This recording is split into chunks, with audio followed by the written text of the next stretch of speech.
पांझराकान साखर कारखाना सुरू होणारच. सरपंच अजय सोनवणे यांचे ठाम स्पष्टीकरण.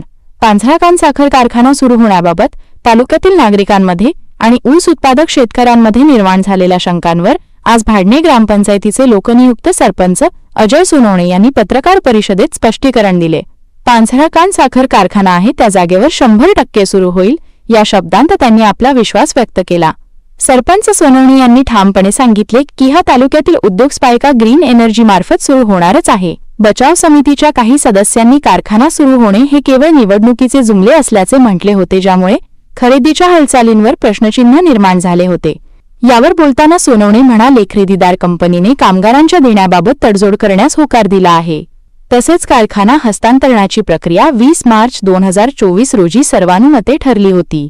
सोनवणे यांनी उलट बचाव समिती सदस्यांवरच अचानक प्रश्न उपस्थित करण्याचे कारण विचारले.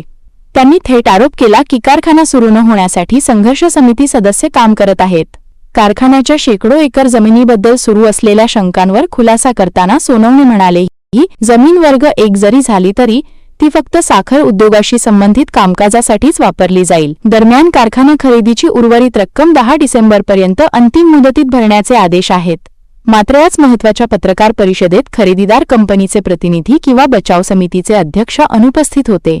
त्यामुळे कारखाना खरोखर सुरू होणार की नाही याबद्दलची शंका तालुक्यातील नागरिकांच्या मनात अजूनही कायम आहे. यावेळी संजय अहिराव, शंकर बेहरे, विजय नेरकर, लक्ष्मण देवरे, विलास चव्हाण, पोपट सोनावणे, भिकन सोनवणे, भिला भदाणे, साहेबराव नांद्रे, गोकुळ देवरे, योगेश पाटील, सुनील सोनवणे आदींसह कारखाना वसाहतीतील इतर प्रतिनिधी उपस्थित होते. मी गेल्या 2.5 वर्षापासून कारखान्यासाठी काम करत आहे, पण एक दिवस पण मी असं बोललो नाही की मी कारखान्याचा या मुद्द्यावर या कागद फिरवला. कारण की आपण बोललो की 25 वर्षापासून श्रेयवादामुळे हा कारखाना बंद आहे, म्हणून याच्या पुढे देखील आपल्यामुळे कोणाला त्रास होऊ नये. गेल्या 2 पत्रकार परिषद घेतल्या. मला पत्रकार बांधवांनी सांगितलं तुम्ही पत्रकार परिषद घ्या, खुलासा करा. पण मी पत्रकार परिषद यामुळे घेत नव्हतं, राजकारणामुळे हा कारखाना 25 वर्षापासून बंद आहे आणि आपल्यामुळे कोणत्या उद्योजकाला त्रास होऊ नये.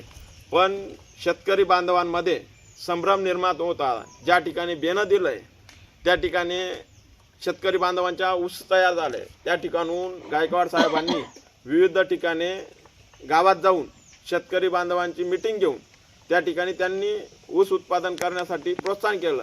आणि तेच शेतकरी बांधव आज मला फोन करतायत, दादा काय कारखाना चालू होतो आहे का नाही, हे काय मीडियासमोर. त्याच्यामुळे मला आज मीडियासमोर यावं लागलं.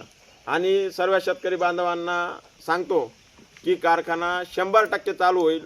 आपलं जे आज बेनं लागवड करत आहे ते पांझराकानलाच जाईल.